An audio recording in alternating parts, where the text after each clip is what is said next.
नमस्कार, स्वागत है आपका एबीपी न्यूज में। आपके साथ मैं अखिलेश आनंद हूं। आप देख रहे हैं भारत की बात। Thank you. जी हां, थैंक यू इसलिए क्योंकि उद्धव ठाकरे ने अब से थोड़ी देर पहले यही शब्द बोला और उसके तमाम मायने मतलब अब निकाले जा रहे हैं। यानी क्या उद्धव का थैंक यू हो गया?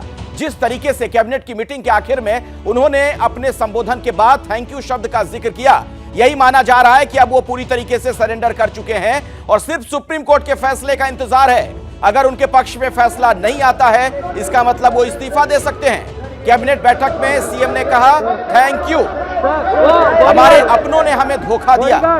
इसका भी जिक्र जो कि पिछले काफी दिनों से वो करते आ रहे हैं, यही बात एक बार फिर से कही गई। और ये देखिए किस तरीके से उनकी बॉडी लैंग्वेज, हाथ जोड़कर वहां मौजूद लोगों का अभिवादन करते हुए जब उद्धव ठाकरे यहां से रवाना हो रहे थे थैंक यू कहने के बाद, तो उनकी आप अगर बॉडी लैंग्वेज को देखें तो इसमें आप साफ तौर पर नजर आएगा कि अब सरेंडर वाली मुद्रा ही है।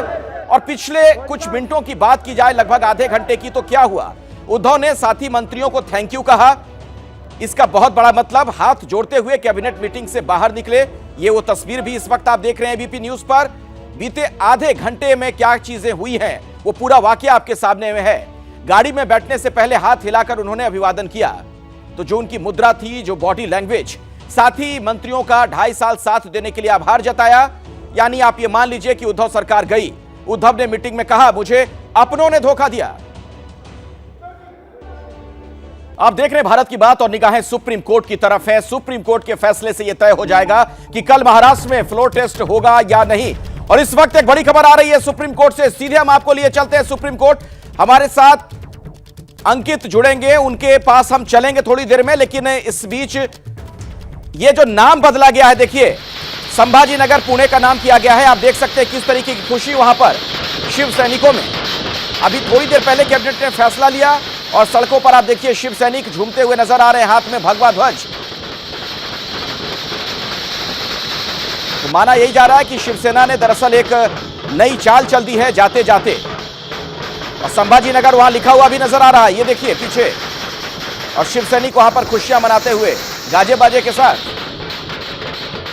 और भी कई शहरों के नाम बदलने का फैसला लिया गया कैबिनेट की इस बैठक में, जिस बैठक में उद्धव ठाकरे ने थैंक यू बोल दिया आखिर में। और उसके बाद की उनकी ये तस्वीर जिसमें आपने देखा हाथ जोड़कर वहां मौजूद लोगों का अभिवादन करते हुए नजर आए। तो औरंगाबाद का नाम अब संभाजी नगर।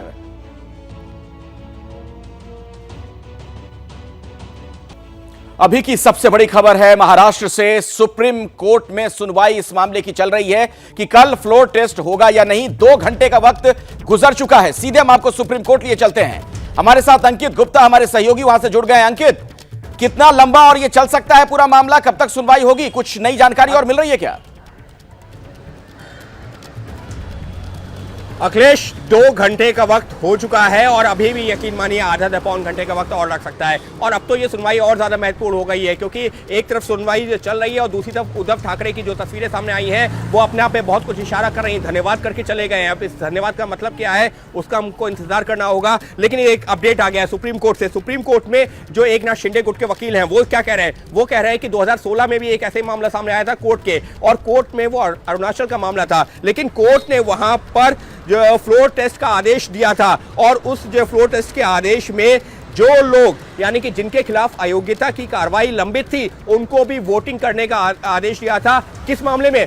उन्होंने भी, उन विधायकों ने भी जिनके खिलाफ अयोग्यता का मामला था, उन्होंने स्पीकर के खिलाफ नो कॉन्फिडेंस मोशन मूव किया था। यानी कि स्पीकर के खिलाफ पहले नो कॉन्फिडेंस मोशन पर वहां चर्चा हुई थी अरुणाचल के मामले में और उसके बाद आगे कार्रवाई बढ़ी थी। तो यहां पर भी वैसा ही होना चाहिए। नीरज किशन कौल जिस मामले का जिक्र कर रहे हैं वो 2016 का है और ये जो विधायक हैं जिन्होंने स्पीकर, डिप्टी स्पीकर के खिलाफ नो कॉन्फिडेंस का नोटिस भेजा था, उन्होंने भी अपने उस मोशन में ये साफ तौर पर कहा था कि देखिए 2016 में ऐसा हो चुका है, लिहाजा इस मामले में भी यहां पर सदन की कार्रवाई जैसे ही बुलाई जाए, सबसे पहले डिप्टी स्पीकर के खिलाफ जो मामला लंबित है यानी कि नो कॉन्फिडेंस का जो मोशन मूव हुआ है उस पर वोटिंग होनी चाहिए। एक अपडेट आया है। अपडेट यह है कि नीरज किशन कौल, एकनाथ शिंदे ग्रुप के जो वकील हैं, वो ये कह रहे हैं कि इससे पहले जो महाराष्ट्र का 2019 में मामला आया था इसी सरकार को लेकर के, उस मामले में और कर्नाटक के मामले में भी सुप्रीम कोर्ट ने ही फ्लोर टेस्ट का आदेश देते हुए कहा था कि याचिका में उठाए गए कानूनी सवालों पर बाद में विचार किया जाएगा,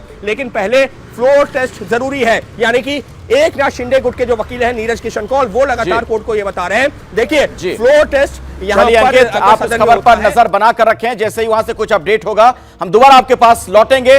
तो महाराष्ट्र में पल पल बदलता घटनाक्रम और निगाहें अब सुप्रीम कोर्ट की ओर कि आखिर फ्लोर टेस्ट को लेकर वहां पर क्या फैसला होता है।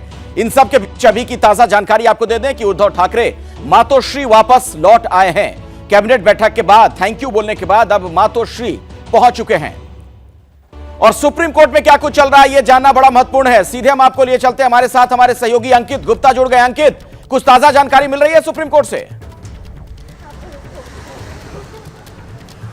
जी बिल्कुल, अगर हम जो पिछले करीबन पिछले एक घंटे की बात करते हैं, जब से जो है एकनाथ शिंदे गुट के जो वकील हैं नीरज किशन कौल, उनकी दलीलों की बात करते हैं, तो वो जो है पिछले 15 मिनट से तो खास तौर पर इसी बात पर दलील दे रहे हैं कि देखिए सबसे पहले अब ये तय होना चाहिए कि फ्लोर टेस्ट कल ही हो।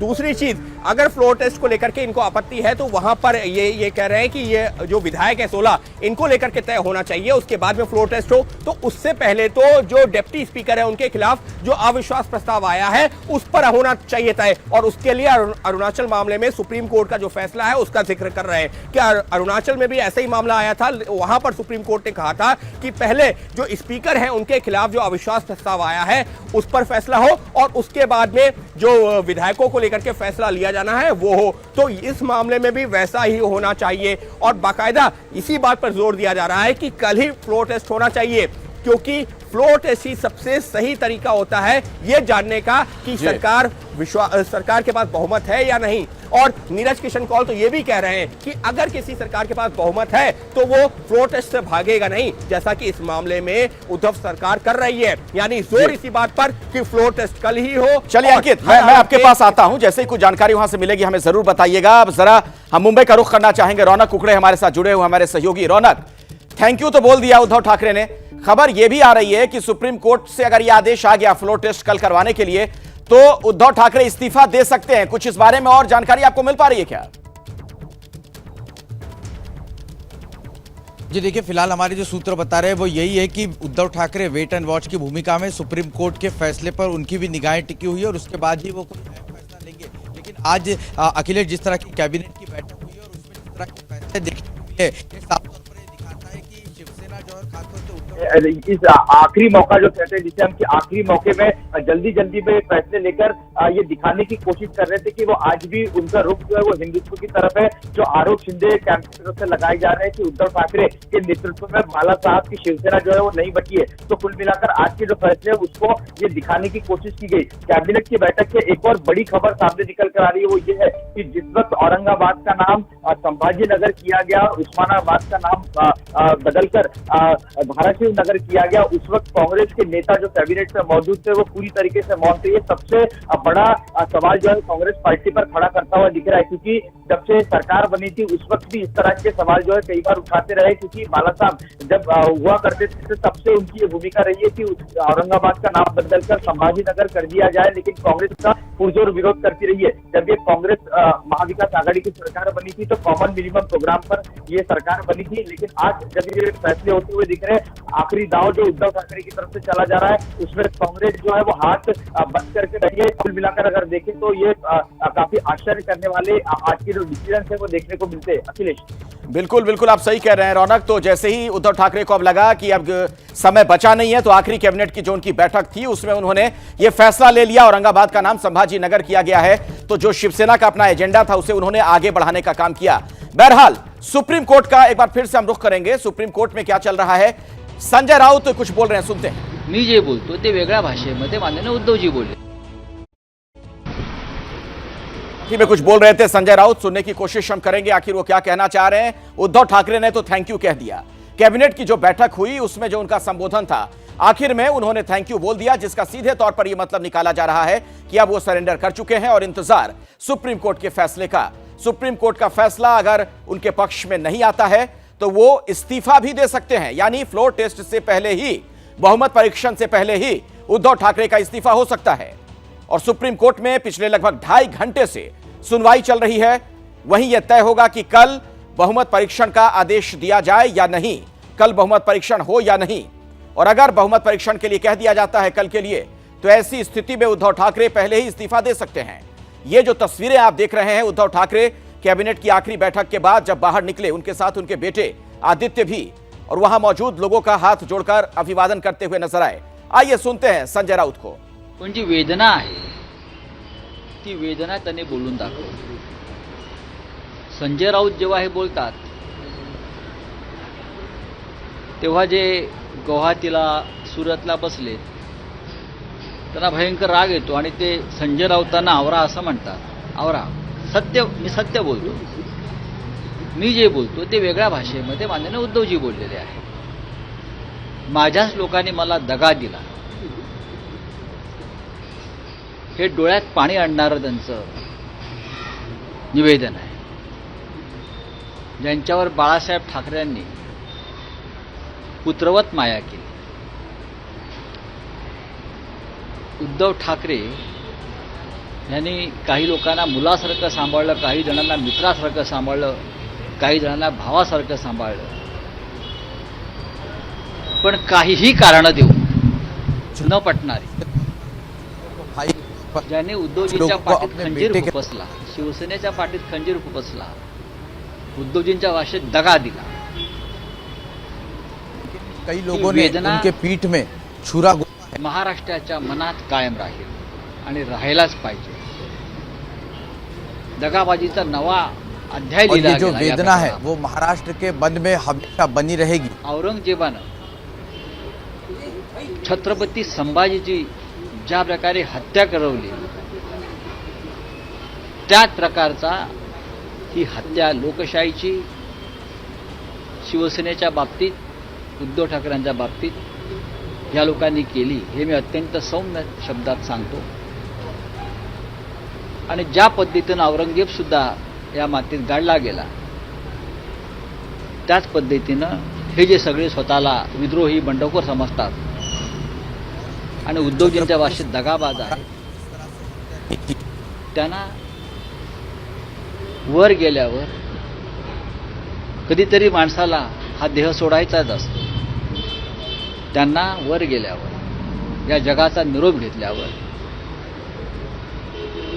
हिशोब द्यावा लागेल। हे तुम्ही खरोखरच फार मोठ्या राष्ट्रीय हेतूने केलं की यामागे आणखीन काही स्वार्थ होता, लाभ होता की अन्य काही होतं? अशा अनेक गोष्टी यापुढे महाराष्ट्रात त्याचे प्रश्न निर्माण होतील आणि उत्तरं द्यावी लागतील। महाराष्ट्रानं उद्धव ठाकरे यांचं नेतृत्व पाहिलं, विशेषतः करोना काळात त्यांनी घेतलेली महाराष्ट्राची काळजी, प्रत्येक कुटुंबाची काळजी कशा प्रकारे घेतली हे महाराष्ट्र पाहिलं। उद्धवजींनी या निरोपाचं भाषण केलं असं मला वाटत नाही, पण त्यांच्या भावना त्यांनी व्यक्त केल्या। आज जाता जाता त्यांनी औरंगाबादचं संभाजीनगर केलं, आज त्यांनी उस्मानाबादचं धाराशिव केलं, आणि मुख्य म्हणजे नवी मुंबई विमानतळाला भूमिपुत्रांचे नेते दिबा पाटील यांचं नाव देण्याचा प्रस्तावही मंजूर करून भूमिपुत्र के नेता थे, वहाँ के स्थानिक लोगों की जो मांग दीबा पाटिल का नाम दिया जाए, इस पर आज कैबिनेट ने मोहर लगाई है। उद्या काय व्हायचं ते होईल। शेवटी या देशातले चारही स्तंभ जे आहेत त्यांना वाळवी लागलेली आहे। अशा परिस्थितीत जे व्हायचं ते होईल।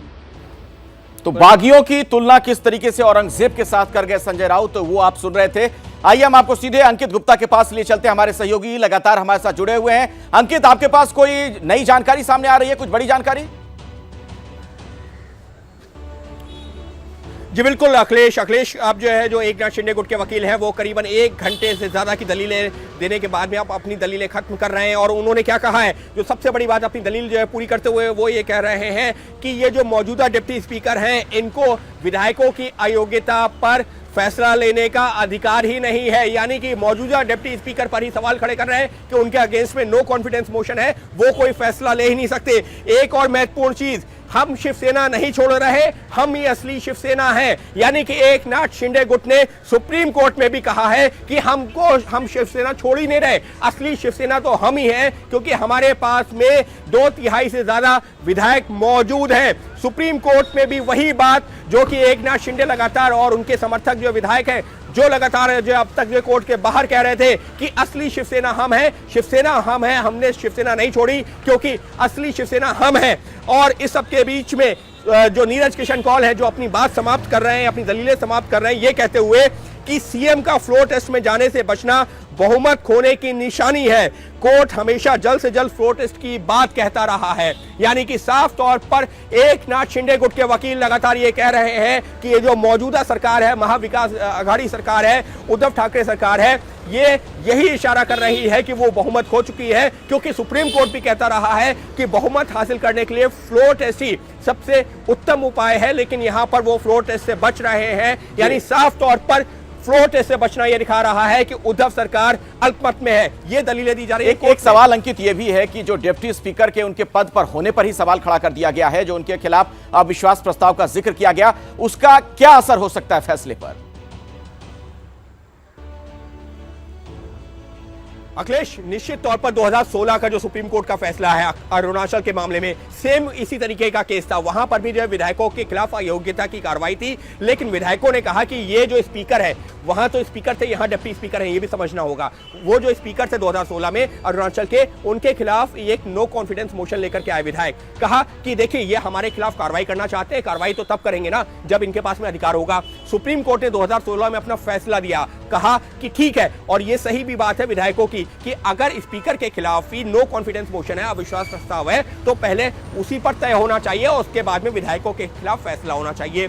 सुप्रीम कोर्ट ने आदेश दिया, वैसा ही हुआ भी। अब यहां पर भी उसी केस का जिक्र किया जा रहा है, 2016 के उस केस का, और कहा यह जा रहा है सुप्रीम कोर्ट अब से 6 साल पहले ये साफ कर चुका है कि अगर स्पीकर हो या डिप्टी स्पीकर हो, उसके खिलाफ अविश्वास प्रस्ताव लाया गया है तो पहले उस पर ही चर्चा होनी चाहिए, उस पर ही जो है मतदान होना चाहिए, और उसके बाद में अगर वो अपना जो है स्पीकर पद बरकरार रख सकते हैं, डिप्टी स्पीकर पद बरकरार रख सकते हैं, उसके बाद में वो अयोग्य विधायकों के खिलाफ फैसला ले सकते हैं। लेकिन पहले जरूरी यह है कि वो डिप्टी स्पीकर को लेकर के चुनाव होना चाहिए। यहां पर क्या असर पड़ सकता है यह समझना जरूरी है। मान लीजिए कि डिप्टी स्पीकर को लेकर के जो अविश्वास प्रस्ताव आया है, सदन की कार्रवाई बुलाई जाती है, वहां पर उस पर सबसे पहला वही प्रस्ताव, उसी पर वोटिंग होती है। यहां पर सरकार के पास में नंबर निश्चित तौर पर कम नजर आ रहा है। अगर ये जो अविश्वास प्रस्ताव लाया गया है विपक्ष के द्वारा, वो एक्सेप्ट हो जाता है, इसका क्या मतलब होगा कि डिप्टी स्पीकर को अपने पद से हटना होगा, और उसका यह भी मतलब होगा कि सरकार अल्पमत में है, तभी वो प्रस्ताव को गिरा नहीं पाई, और नैतिकता के आधार पर उद्धव ठाकरे को इस्तीफा देना होगा। ये तो आगे की कार्रवाई हुई, ये तो तब होगा ना जब सत्र बुलाया जाएगा। अभी तो टिकी हुई है निगाहें सुप्रीम कोर्ट के फैसले के ऊपर, क्योंकि माना यह जा रहा है, राजनीतिक हलकों में यहां पर चर्चा यह है मुंबई में कि अगर जैसे ही सुप्रीम कोर्ट कहेगी कि फ्लोर टेस्ट, उसके बाद में उद्धव ठाकरे अपने घर से निकलेंगे। अच्छा अंकित, एक और बड़ी जानकारी आपने दी उद्धव ठाकरे के। जी अंकित, आप एक और महत्वपूर्ण बात बता रहे हैं। आप ये कह रहे हैं कि एकनाथ शिंदे वाला जो गुट है, उसने सुप्रीम कोर्ट में भी दावा किया है कि वो अभी भी शिवसेना में है, असली शिवसेना वही है। जी बिल्कुल, कोर्ट में अभी तक तो ये बातें जो है बाहर चल रही थी अखिलेश, जो बयानबाजी चल रही थी, अब तो कोर्ट में एकनाथ शिंदे गुट के वकील ने कह दिया है कि असली शिवसेना हम है, शिवसेना हम है, हम शिवसेना छोड़ नहीं रहे, और इसके लिए वो अपनी दलीलें दे रहे हैं कि 2/3 का आंकड़ा दे रहे हैं। इस सब के बीच में कोर्ट में एक हल्का फुल्का जो पल भी आया है। कोर्ट ने भी कहा है कि देखिए करीबन 2.5 घंटे की सुनवाई है, हमारे ऊपर भी कुछ आपको दया नहीं आ रही है, यानी कि कोर्ट भी समझ रही है जिस तरीके से सुनवाई बढ़ती जा रही है, 2.5 घंटे हो गए, अभी भी सुनवाई खत्म होती नहीं दिख रही है। कोर्ट ने भी कहा कि हमारे ऊपर आपको दया नहीं आ रही है, हालांकि हल्के फुल्के मजाक में कहा गया है, लेकिन निश्चित तौर पर कोर्ट ये जाहिर कर रही है 2.5 घंटे की दलीलें हो गई, अभी भी दलीलें बाकी है। लेकिन अखिलेश, इसका मतलब ये है महत्वपूर्ण है, जी अंकित, इसका मतलब यह है कि फैसले को लेकर अब कोर्ट मन बना चुका है और किसी भी वक्त फैसला आ सकता है। बिल्कुल अखिलेश, आ सकता है, लेकिन मेरे को जो जितना समझ में आ रहा है कि शायद गवर्नर के वकील भी अपनी दलीलें कोर्ट में रखेंगे। तुषार मेहता जो एडिशनल सॉलिसिटर जनरल है वो भी कोर्ट में मौजूद है, और जो सॉलिसिटर जनरल है, माफ कीजिए, वो भी कोर्ट में मौजूद है, तुषार मेहता, और वो जो है गवर्नर की तरफ से पेश हो रहे हैं, वो भी अपनी दलीलें रख सकते हैं, क्योंकि सुबह उन्होंने कहा था कि उनको अपना पक्ष कोर्ट के सामने रखना है। अगर तुषार मेहता को भी वो वक्त दिया जाता है तो फिर ये मान के चलिए कि करीबन आधा घंटा का वक्त और लग सकता है। इस सबके बीच में अब अगर मैं बात करूं कि कोर्ट का फैसला क्यों महत्वपूर्ण है, तो हम लोग चर्चा कर ही रहे ना लगातार कि जैसे ही कोर्ट का फैसला आएगा उसके आधार पर यह तय होगा कि कल बहुमत परीक्षण होगा या नहीं होगा, और अगर जैसे कि इस वक्त क्योंकि मैं मौजूद हूं यहां पर मुंबई में, जहां पर जो देवेंद्र फडणवीस के घर के पास में, यहां पर राजनीतिक हलकों में लगातार चर्चा क्या हो रही है? चर्चा ये हो रही है कि जैसे ही ये फैसला आएगा और फ्लोर टेस्ट की बात कही जाएगी, उद्धव ठाकरे जो अभी कैबिनेट की बैठक के बाद में धन्यवाद करके निकले हैं, वो अपने घर से निकलेंगे मातोश्री से, आएंगे राजभवन और वहां पर इस्तीफा दे सकते हैं। ये यहां पर अब चर्चा शुरू हो गई है कि कभी भी उद्धव ठाकरे अपने घर से निकलते हुए नजर आएंगे। इस तरीके की यहां पर चर्चाएं चल रही हैं। तो साफ तौर पर सुप्रीम कोर्ट का इस वक्त का आदेश हम लोग तो बेसब्री से इंतजार कर रहे हैं, लेकिन हमसे ज्यादा बेसब्री से इंतजार कर रही है बीजेपी, एकनाथ शिंदे गुट और वो तमाम लोग जो महाविकास आघाड़ी सरकार के खिलाफ खड़े हैं। जी बिल्कुल अंकित, मैं दोबारा आपके पास लौटता हूं। उससे पहले अपने दर्शकों को एक बार फिर से हम बता दें इस वक्त की जो बड़ी खबर है, सुप्रीम कोर्ट में लगभग 2.5 घंटे से उससे भी ज्यादा वक्त से सुनवाई जारी है और किसी भी वक्त फैसला आ सकता है। किसी भी वक्त सुप्रीम कोर्ट से यह फैसला आ जाएगा कि कल फ्लोर टेस्ट होगा या नहीं, और उसी पर सब कुछ निर्भर करता है। चूंकि उद्धव ठाकरे के बारे में भी हमें यही सूचना मिल रही है कि वो वेट एंड वॉच की स्थिति में है। अगर सुप्रीम कोर्ट का फैसला उनके पक्ष में नहीं हुआ तो वो फ्लोर टेस्ट का सामना नहीं करेंगे, बल्कि उससे पहले ही आज रात ही मुमकिन है कि अपना इस्तीफा दे दें। यह एक बड़ी जानकारी भी निकलकर सामने आ रही है। तो महाराष्ट्र में पल पल बदलता घटनाक्रम और इन सब के बीच किसी भी वक्त सुप्रीम कोर्ट से फैसला आ सकता है, इस तरीके की जानकारी हमें मिल रही है। अंकित गुप्ता हर जानकारी, हर अपडेट आप तक लगातार पहुंचा रहे हैं। अंकित, इतना वक्त आखिर क्यों लग रहा है? कितना और समय लग सकता है? कुछ संकेत मिल रहे हैं क्या आपको? अखिलेश, उम्मीद कर रहा हूं कि शायद आधा घंटा तो अभी और लग सकता है। इस सब के बीच में जो एक वरिष्ठ वकील है मनिंदर सिंह, वो भी जो है नीरज किशन कौल के समर्थन में खड़े हुए हैं, यानी कि एकनाथ शिंदे गुट के समर्थन में खड़े हुए हैं। वो ये कह रहे हैं कि कोर्ट इससे पहले भी कह चुका है कि जब फ्लोर टेस्ट होगा तो वर्तमान सदस्य ही वोट देंगे, इसका अयोग्यता की किसी लंबित कार्रवाई से कोई संबंध नहीं है। यानी कि मनिंदर सिंह क्या कह रहे हैं, वरिष्ठ वकील हैं, एकनाथ शिंदे गुट के समर्थन में खड़े हुए हैं, वो ये कह रहे हैं कि देखिए कोर्ट के पहले के भी फैसले हैं कि जब फ्लोर टेस्ट की बात आएगी तो जितने सदस्य हैं वो सब वोट करेंगे और वहां पर अयोग्यता की कार्रवाई से कोई मतलब नहीं है। अयोग्यता की कार्रवाई बाद में होती रहेगी, लेकिन वोट सब करेंगे। अखिलेश, यहां पर एक चीज और जो है, अगर हम सिर्फ राजनीतिक तौर पर बात करें फ्लोर टेस्ट के लिहाज से, देखिए अगर जो यहां पर फ्लोर टेस्ट होता है और जो डिप्टी स्पीकर के खिलाफ अविश्वास प्रस्ताव मंजूर हो जाता है तो फिर उनको अपना पद से हटना पड़ेगा। उसका मतलब क्या होगा, एक तो नैतिक दबाव आ जाएगा उद्धव सरकार के ऊपर कि अगर वो अपना स्पीकर तक नहीं बना सकते तो फिर सरकार में वो बहुमत कैसे साबित करेंगे। उसके बाद की अगर प्रक्रिया की भी बात करते हैं, अगर मान लीजिए वहां पर इस्तीफा नहीं भी देते हैं, तब क्या होगा कि एक प्रोटेम स्पीकर को नियुक्त किया जाएगा जो सदन का सबसे वरिष्ठ सदस्य होगा। वो दोबारा से पूरा जो है फ्लोर टेस्ट कंडक्ट करवाएगा और वहां पर जो एकनाथ शिंदे गुट है ना, उसके जो सूत्रों से जब हमने बात की है, उनका ये कहना है कि वो ये उम्मीद कर रहे हैं कि जब एक बार प्रोटेम स्पीकर आएगा तो उनको एक अलग गुट की मान्यता मिल जाएगी शिवसेना में ही, यानी कि शिवसेना को के ऊपर वो जो अधिकार बता रहे हैं उनका निलंबन भी नहीं होगा, उनके खिलाफ कोई कार्रवाई भी नहीं होगी और वो सदन में उसी तरीके से बने रहेंगे। ये भी वो लोग उम्मीद कर रहे हैं। हालांकि वो एक कानूनी पेचीदगी है, वो मामला कोर्ट में जाएगा, इलेक्शन कमीशन में जाएगा, उसके तमाम पहलू बाद में होंगे, लेकिन उनका यह है कि हमारे खिलाफ निलंबन की कार्रवाई नहीं होगी और ऐसे में सरकार के खिलाफ जो कुल वोट होंगे ना, वो करीबन 165 से 170 तक आंकड़ा पहुंचेगा और महाविकास आघाड़ी सरकार के पास आंकड़ा 110 से 15 वोट के बीच बहुत ही विस्तार से आप अंकित ये समझा रहे हैं। मैं चाहूंगा कि थोड़ा एक बार फिर से मोबाइल की तरफ नजर डालिए, कहीं कुछ अपडेट हो, कोई और नई जानकारी मिली हो तो दर्शकों तक हम वो सूचना पहुंचाना चाहेंगे। अभी की बड़ी खबर पर हमारी नजर लगातार बनी हुई है। सुप्रीम कोर्ट से किसी भी वक्त फैसला आ सकता है और सुप्रीम कोर्ट का जो ये फैसला है बहुत ही महत्वपूर्ण कई लिहाज से। आपको बता दें कि शिंदे गुट और जो शिवसेना है उनके वकीलों की तरफ से दलीलें दी जा चुकी हैं, उनकी तरफ से जो बातें कहनी थी सुप्रीम कोर्ट में वो बातें कही जा चुकी हैं। अब इंतजार किया जा रहा है कि आखिर कोर्ट का क्या फैसला होता है, लेकिन यह भी माना जा रहा है कि गवर्नर के जो वकील हैं वहां पर वो भी अपनी बात रख सकते हैं और उसमें भी हो सकता है थोड़ा और विलंब हो, यानी कि सुप्रीम कोर्ट का फैसला कभी भी आ सकता है और अभी अपनी बात रख रहे हैं। जो गवर्नर के वहां पर वकील हैं राज्यपाल के, वो अपनी बात इस वक्त सुप्रीम कोर्ट में रख रहे हैं और सुप्रीम कोर्ट का जो फैसला है महत्वपूर्ण इसलिए है क्योंकि उसी से जुड़ा है उद्धव ठाकरे का इस्तीफा। हमें यह जानकारी मिली है कि उद्धव ठाकरे ने मन बना लिया है कि अगर उनके पक्ष में सुप्रीम कोर्ट का फैसला नहीं आता है तो वो बहुमत परीक्षण का सामना नहीं करेंगे, बल्कि आज ही मुमकिन है कि वो इस्तीफा दे दें। चलिए लिए चलते हैं आपको अंकित के पास एक बार फिर से। अंकित, कुछ खबर आई क्या? जी बिल्कुल, अभी जिस बात का मैं जिक्र कर रहा था ना कि वरिष्ठ वकील मनिंदर सिंह ही अभी दलील दे रहे हैं, अभी जो गवर्नर के वकील को मौका नहीं मिला है।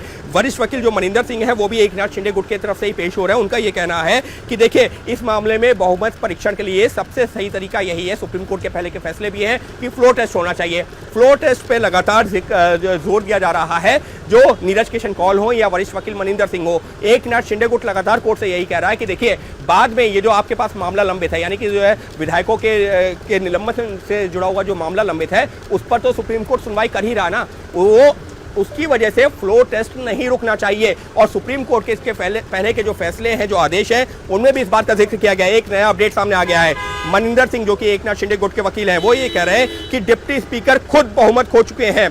वैसे भी किसी सरकार के लिए फ्लोर टेस्ट में जाना ही सही होता है, बिना बहुमत के शासन गलत होता है। यानी कि जिस बात की अभी हम लोग चर्चा कर रहे थे कि डिप्टी स्पीकर के खिलाफ ही जब अविश्वास प्रस्ताव आ चुका है और वो बहुमत खो चुके हैं, तो वो फैसला कैसे ले सकते हैं। ये बात पहले नीरज किशन कौल ने कही, अब मनिंदर सिंह भी कह रहे हैं। और वो ये भी कह रहे हैं कि देखिए एक कोई भी चुनी हुई सरकार है, उसके पास बहुमत होना जरूरी है और मौजूदा सरकार के पास ऐसा नहीं है, इसी वजह से वो फ्लोर टेस्ट से बच रहे हैं। जरूरी ये है कि इस सरकार को अगर उनके पास बहुमत है, फ्लोर पर आए, सदन में आए और विश्वास मत हासिल करें। और अगर उनके पास में बहुमत नहीं है तो उनको सरकार से हटना चाहिए। अब कोर्ट में लगातार दलील यही दी जा रही है कि उद्धव सरकार के पास में बहुमत है ही नहीं और इसी वजह से बड़ी जानकारी है अंकित जो आप हमें बता रहे हैं कि अदालत में इस बात का भी जिक्र किया गया है कि डिप्टी स्पीकर के पास ही बहुमत नहीं है, वो कैसे अपने पद पर बने हुए हैं और ऐसे में वो कोई फैसला कैसे ले सकते हैं। इसे एक बड़ा आधार बनाया जा रहा है उद्धव सरकार के खिलाफ जो बातें कही जा रही हैं वकीलों की तरफ से, उसमें इसी बात को एक बड़े आधार के तौर पर वहां पर इसी बात को रखा गया है। देखिए अंकित, इसी को आधार बनाया था उद्धव ठाकरे के वकील ने कि डिप्टी स्पीकर का जो फैसला है अभी पेंडिंग है, लंबित है, ऐसे में ये फ्लोर टेस्ट ना हो। लेकिन यही बात उनके खिलाफ अब जाती हुई नजर आ रही है, जो जानकारी आप दे रहे हैं उसके मुताबिक। बिल्कुल अखिलेश, और अखिलेश ये जो है बात इससे पहले सुप्रीम कोर्ट में आ चुकी है। सुप्रीम कोर्ट में इस तरीके के मामले आ चुके हैं और सबसे जो लेटेस्ट जजमेंट है वो 2016 का है अरुणाचल के मामले में। सेम इसी तरीके से वहां पर स्पीकर थे, स्पीकर के खिलाफ नो कॉन्फिडेंस मोशन आया। सुप्रीम कोर्ट ने कहा कि पहले उसको सेटल कीजिए जाकर के और उसके बाद में आपको जो कार्रवाई करनी है वो आगे करिए। यहां पर भी उसी फैसले का जिक्र किया जा रहा है और ये कहा जा रहा है, एक अपडेट आ गया है, एक अपडेट ये आ गया है कि मनिंदर सिंह जो कि एकनाथ शिंदे गुट के वकील हैं, उनकी भी दलीलें खत्म हो गई हैं। मैं बीच में आपको रोकना चाहूंगा अंकित, आगे आप ये जानकारी दीजिएगा, लेकिन अभी हमें सूचना मिल रही है कि उद्धव ने सीएम दफ्तर जाकर सभी को धन्यवाद कहा है। यानी उद्धव ठाकरे अब से थोड़ी देर पहले सीएम दफ्तर भी गए थे और वहां पर तमाम स्टाफ को उन्होंने थैंक यू कहा। यानी एक तो कैबिनेट की बैठक में उन्होंने सभी से थैंक यू कहा है और दूसरी तरफ जो तमाम उनके स्टाफ हैं सीएम ऑफिस में, उन्हें भी वो धन्यवाद कह चुके हैं। और अंकित इस बीच हमें जानकारी दे रहे हैं कि दलील खत्म हो गई है। अंकित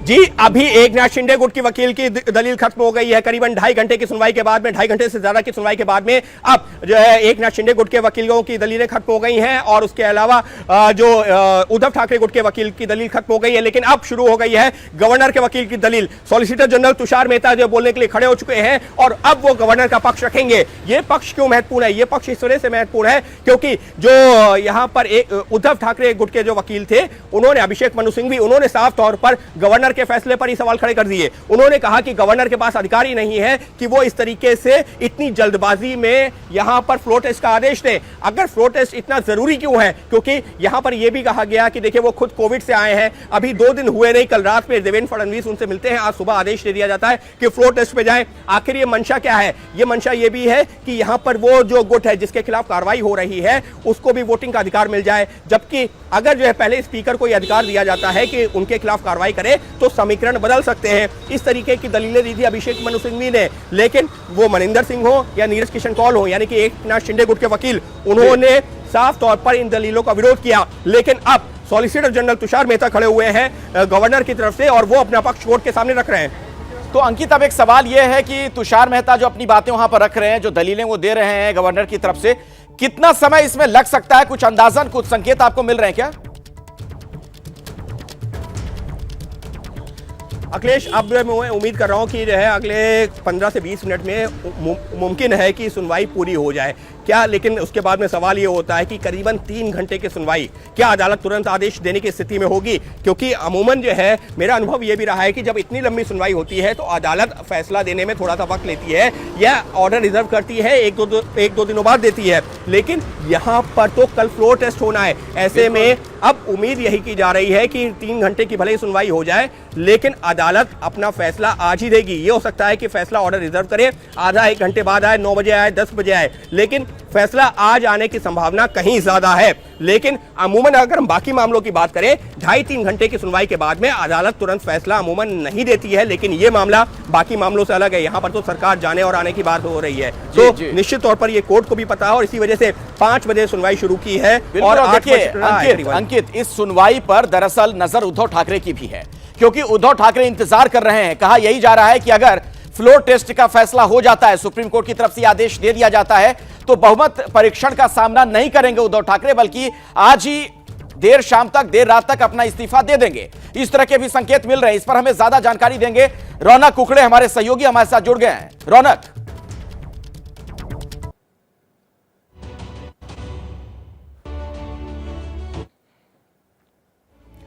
रौनक से शायद हमारा संपर्क नहीं हो पा रहा है, हम कोशिश करेंगे दोबारा उनसे बात कर सके कि वहां पर आखिर चल क्या रहा है, जरा हम समझें। चूंकि अब आप समझिए कि उद्धव ठाकरे का थैंक यू कह देना, लगभग ये मानकर चलिए कि अब उन्होंने सरेंडर पूरी तरीके से कर दिया है। चूंकि ना सिर्फ कैबिनेट की बैठक में वो थैंक यू कहते हुए नजर आए हैं, बल्कि हमें सूचना यह भी मिल रही है कि वो सीएम दफ्तर भी पहुंचे थे। वहां भी पहुंचकर तमाम स्टाफ से उन्होंने मुलाकात की और उन्हें भी उन्होंने धन्यवाद कह दिया है। यानी उन्होंने मन बना लिया है, मन यह बना लिया कि अगर सुप्रीम कोर्ट का फैसला उनके पक्ष में नहीं आया, यानी फ्लोर टेस्ट का आदेश कल के लिए दे दिया जाता है देश की सबसे बड़ी अदालत की तरफ से, तब बहुमत परीक्षण में हिस्सा नहीं लेंगे उद्धव ठाकरे।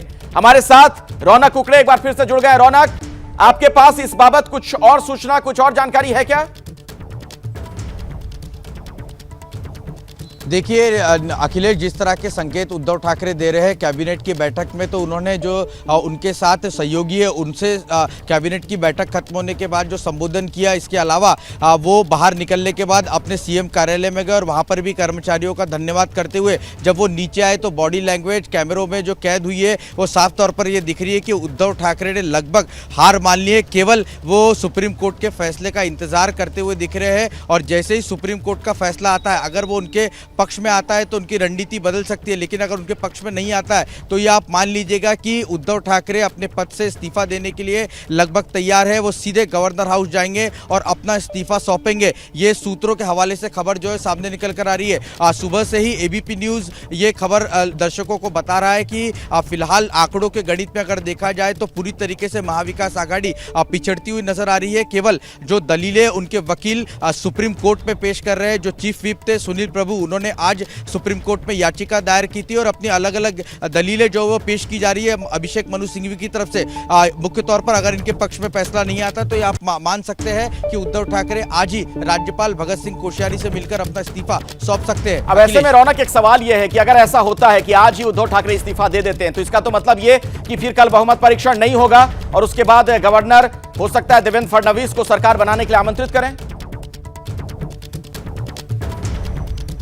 बिल्कुल ये हो सकता है, क्योंकि जो प्रोसीजर होती है वो यही होती है कि जो सबसे बड़ी पार्टी होती है गवर्नर उनको आमंत्रित करते हैं, उनसे पूछते हैं कि क्या आप सरकार बनाने के लिए तैयार है। और निश्चित तौर पर अगर देवेंद्र फडणवीस और बीजेपी को ये आमंत्रण दिया जाता है गवर्नर की तरफ से, तो बीजेपी ये निश्चित तौर पर दावा करेगी एकनाथ शिंदे गुट के साथ सरकार बनाने का दावा जो है वो पेश किया जा सकता है, जिसके बाद गवर्नर दोनों को शपथ दिला सकते हैं। या मंत्रिमंडल कितना बड़ा होगा वो तो उनको फैसला लेना होगा, शपथ ग्रहण होगा। रौनक, मैं बीच में आपको रोक रहा हूं, एक बहुत बड़ी खबर आ रही है। फ्लोर टेस्ट से पहले ही महाविकास आघाड़ी में फूट की सूचना है। जिस तरीके से औरंगाबाद का नाम बदला गया है, समाजवादी पार्टी नाराज है।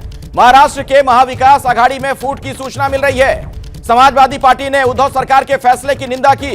कैबिनेट की जो आखिरी बैठक हुई उसमें जो फैसला लिया गया, औरंगाबाद का जो नाम बदला गया, इससे नाराज है समाजवादी पार्टी। अबू आजमी ने अपनी नाराजगी जाहिर की है। ये एक बड़ी जानकारी हमें मिल रही है। देखिए, फ्लोर टेस्ट से पहले ही ये फूट हो गई है। समाजवादी पार्टी के दरअसल 2 विधायक हैं जिनका समर्थन इस सरकार को रहा है। इसका क्या असर पड़ सकता है रौनक, ये जो फूट पड़ गई फ्लोर टेस्ट से पहले ही? जी बिल्कुल, निश्चित तौर जी देखिए अखिलेश, बहुत बड़ा फर्क पड़ सकता है क्योंकि जो अभी इस वक्त महाविकास आघाड़ी की स्थिति है, उनको एक एक वोट फ्लोर टेस्ट में काफ़ी इंपॉर्टेंट है। और अगर महाविकास आघाड़ी में इस तरह की फूट देखने को मिल रही है और ये आखिरी मोमेंट पे जो दाव चलने होते हैं वो उद्धव ठाकरे इस कैबिनेट में चलते हुए दिख रहे थे। और यही वजह थी कि उस्मानाबाद और औरंगाबाद के नाम बदलने का फैसला जो है वो कैबिनेट में लिया गया, प्रस्ताव लाया गया। लेकिन इसमें महत्वपूर्ण बात यह है अखिलेश, जो दर्शकों को समझनी चाहिए कि जो कांग्रेस पार्टी लगातार अपने स्टैंड को लेकर क्लियर थी कि वो किसी भी नामांतरण यानी किसी भी शहर के नाम बदलने को लेकर उनका विरोध रहा है। लेकिन आज जब कैबिनेट में शिवसेना की तरफ से ये प्रस्ताव लाया गया तो हमारे सूत्र ये बता रहे हैं कि जो कांग्रेस के मंत्री कैबिनेट में शामिल थे उन्होंने मौन धारण कर लिया था। इस पर उन्होंने कुछ भी अपनी ओर से बात नहीं रखी। वो चाहते तो इस प्रस्ताव का विरोध कर सकते थे। दूसरी तरफ जब कांग्रेस ने अलग अलग प्रस्ताव अपनी तरफ से रखे तो कैबिनेट में एक भी प्रस्ताव उनकी मांग का मंजूर नहीं किया गया। बिल्कुल, तो देखिए फूट पर फूट। तो फ्लोर टेस्ट से पहले ही आप देखिए महाविकास आघाड़ी का क्या हाल है। अब ऐसे में अब निगाहें सुप्रीम कोर्ट की तरफ भी हैं, जहां पिछले लगभग 3 घंटे से सुनवाई हो रही है। फैसला किसी भी वक्त आ सकता है। हमारे सहयोगी अंकित गुप्ता पल पल की जानकारी आप तक लगातार पहुंचा रहे हैं। अंकित, कुछ ताजा जानकारी मिल रही है क्या? जी बिल्कुल, गवर्नर के वकील की दलील जारी है और इस सबके बीच में तुषार मेहता जो कि गवर्नर की तरफ से पेश हो रहे हैं, उन्होंने कहा है कि देखिए कोई भी ये नहीं कह सकता कि फ्लोर टेस्ट के बारे में राज्यपाल का जो आज का आदेश है वो गलत है। यानी कि वो ये बता रहे हैं कि राज्यपाल ने जो आदेश दिया है वो गलत कैसे हो सकता है। राज्यपाल ने तो बस ये कहा ना कि अगर आपकी सरकार अल्पमत में है तो जाइए सदन में जाकर के बहुमत परीक्षण में शामिल होइए। अगर आपके पास बहुमत है तो बहुमत सिद्ध कर दीजिए, तो उसमें आपत्ति किसी को क्या हो सकती है। यहां पर राज्यपाल ने और तो कुछ नहीं कहा, बहुमत परीक्षण की बात कही है। बहुमत परीक्षण को लेकर के तो सुप्रीम कोर्ट भी अपने अलग अलग फैसलों में इस बात का जिक्र करती रही है। तो राज्यपाल के जो वकील हैं वो यही बता रहे हैं कि राज्यपाल ने जो आदेश दिया है बहुमत परीक्षण का, उसमें कानूनी तौर पर, संवैधानिक तौर पर कहीं कोई त्रुटि नहीं है, कहीं कोई गलती नहीं है। इसका मतलब साफ है कि राज्यपाल ने सिर्फ जो मौजूदा स्थिति है उसको देखते हुए यह चाहा है कि जो भी दूध का दूध और पानी का पानी हो, जो भी चुनी हुई सरकार है उसके पास बहुमत होना जरूरी है। और जब जानकारी यह दी गई कि मौजूदा सरकार के पास बहुमत नहीं है तो राज्यपाल ने संविधान का पालन करते हुए बहुमत सिद्ध करने को कहा है। और बहुमत सिद्ध कहां हो सकता है? वो तो फ्लोर ऑफ द हाउस हो सकता है। तो एक के बाद एक जो वकील है वो दलीलें पेश कर रहे हैं। करीबन 3 घंटे की सुनवाई पूरी हो रही है और अभी 10 से 15 मिनट का और इंतजार है शायद। बिल्कुल, तो देखिए पल पल बदलता हुआ घटनाक्रम और ऐसे में आप समझ सकते हैं महाराष्ट्र की जो ये राजनीति है, जो वहां पर ये राजनीतिक संकट है, उसमें आप देखिए किस तरीके का हाई वोल्टेज ड्रामा भी देखने को मिल रहा है। चूंकि उद्धव ठाकरे के बारे में हमें यही जानकारी मिल रही है कि ना सिर्फ वो कैबिनेट की बैठक के बाद थैंक यू कहते हुए नजर आए, सीएम हाउस गए, वहां भी स्टाफ को थैंक यू कहा है, लेकिन अब तक इस्तीफा उन्होंने दिया नहीं है। इस्तीफा वो कब देंगे, सवाल ये बना हुआ है। संकेत ये है कि अगर सुप्रीम कोर्ट का फैसला उनके फेवर में नहीं आता है तो वो इस्तीफा दे सकते हैं। यानी अगर देश की सबसे बड़ी अदालत कहती है कि कल ही फ्लोर टेस्ट होगा तो उद्धव सरकार संभव है कि बहुमत परीक्षण का सामना ना करे और पहले ही उद्धव ठाकरे इस्तीफा दे दें। ये बिल्कुल अब बात साफ होती हुई नजर आ रही है, जो अब तक तमाम संकेत हमें मिल रहे हैं सूत्रों के हवाले से जो जानकारी मिल रही है। और सुप्रीम कोर्ट का फैसला कभी भी आ सकता है, चूंकि पिछले लगभग 3 घंटे से वहां पर अनवरत सुनवाई जारी है। अंकित, अब एक सवाल यह भी है, इतनी लंबी जो सुनवाई चली, क्या फैसला फौरन आ जाएगा, जज साहब फैसला सुना देंगे, या हो सकता है वो ब्रेक ले लें? अखिलेश, ब्रेक तो लगभग मैं उम्मीद करके चल रहा हूं कि शायद होगा ही होगा, क्योंकि 3 घंटे से लगातार कोर्ट भी मामले की सुनवाई कर रही है और बीच में एक बार हंसी मजाक में ये भी कह चुके हैं कि आपको हमारे ऊपर दया नहीं आ रही है क्या, क्योंकि लगातार दलीलें चलती जा रही हैं। क्योंकि अमूमन अगर मैं किसी मामले की बात करूं, इतनी लंबी जब सुनवाई होती है तो अदालत अमूमन अपना आदेश सुरक्षित रखती है और यहां तक होता है कि अगले दिन भी दिया जाता है या 1-2 दिन बाद भी सुनाया जाता है। लेकिन ये मामला वैसा नहीं है। ये मामला एक राज्य की चुनी हुई सरकार के पास बहुमत है या नहीं उससे जुड़ा हुआ है और इसी वजह से कोर्ट इतनी देर से लगातार सुनवाई भी कर रही है, क्योंकि ये नॉर्मल टाइम नहीं है कोर्ट की सुनवाई का। क्योंकि कोर्ट जो सुबह 10:30 बजे से लेकर के शाम को 4 बजे तक ही सुनवाई करती है। लेकिन ये मामला क्योंकि अलग है, एक राज्य की चुनी हुई सरकार के ऊपर सवाल उठा है कि वो अल्पमत में है या बहुमत में, और इस वजह से इस वक्त सुनवाई चल रही है। और ऐसे में उम्मीद ये की जा रही है कि 10 से 15 मिनट में ये सुनवाई पूरी होगी और उसके बाद में मैं उम्मीद ये करके चल रहा हूं कि शायद कुछ देर के अंतराल के बाद में इस मामले में फैसला आएगा। लेकिन मुमकिन ये भी है कि कोर्ट भी समझ रहा है कि इतना गंभीर मामला है तो वहां पर ही कोर्ट अपने आदेश को मतलब open एक बात तो court में, देखिए यानी कि अंकित सुनवाई साफ है, जैसे ही खत्म अंकित, होती है, एक लिखवा बात जो दे है और वो उसके- बिल्कुल साफ है कि फैसला तो आज आ ही जाएगा, क्योंकि कल फ्लोर टेस्ट है तो इसे रिजर्व तो नहीं रखा जा सकता है। जी बिल्कुल, अगर जो रिजर्व होगा भी तो आधे एक घंटे के लिए हम ये कह सकते हैं, क्योंकि अगर वो गैप भी होता है तो उसको भी रिजर्व कहा जाएगा कि कोर्ट कहेगा ठीक है ऑर्डर रिजर्व, हम 1 घंटे बाद आपको जो है ऑर्डर प्रोनाउंस करेंगे। लेकिन ये लगभग तय माना जा रहा है कि फैसला आज ही आएगा, क्योंकि देखिए एक अपडेट आ गया है। पहले अपडेट वो जानना जरूरी है कि तुषार मेहता जो कि वकील हैं राज्यपाल के, उन्होंने कहा है कि राज्यपाल को कई माध्यमों से यह सूचना मिली है कि 39 विधायकों ने सरकार का साथ छोड़ दिया है। ये 39 विधायक कौन? शिवसेना के, जिनका जिक्र किया जा रहा है। उन विधायकों को जिस तरह की धमकी दी जा रही थी, ये भी राज्यपाल की जानकारी में है। अब जी। वो तुषार मेहता क्या बता रहे हैं कि राज्यपाल ने ये फैसला दिया तो क्यों दिया। चलिए राज्यपाल को बिल्कुल ये जानकारी अंकित, दी गई मैं कि दोबारा शिवसेना आपके का एक पास बड़ा- लौटूंगा। अभी की इस बड़ी खबर पर लगातार हमारी नजर बनी हुई है।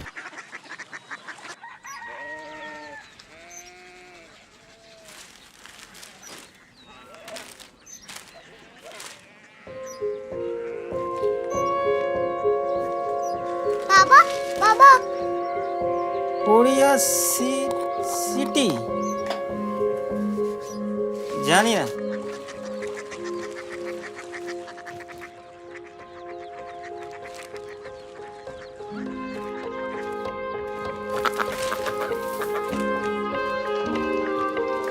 Korea city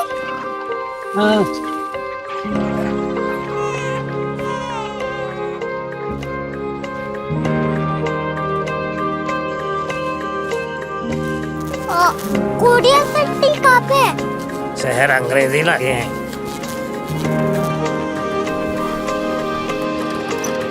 Korea city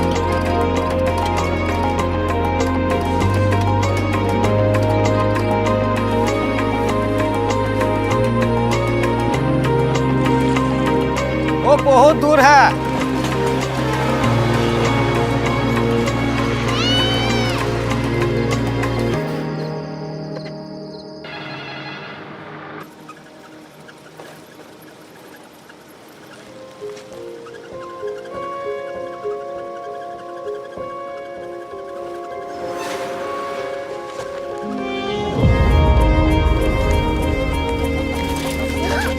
Korea city दुनिया को कुछ लोग बड़े होते हैं। कोरिया सिटी कहाँ है? प्रोफेसर साहब को पता होगा। हो, ये छोटा वाला ग्लोब लगता है और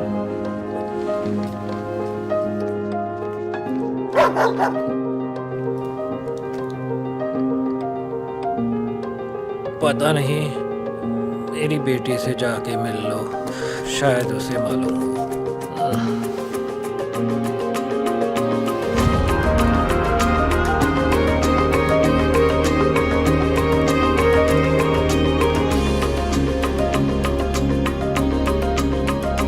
हाय, बाबा ने भेजा है। Come here. Korea city Korea city नहीं, क्यूरियोसिटी। वो क्या? That's what brought you here, जो तुम्हें यहाँ तक ले आया। क्यूरियोसिटी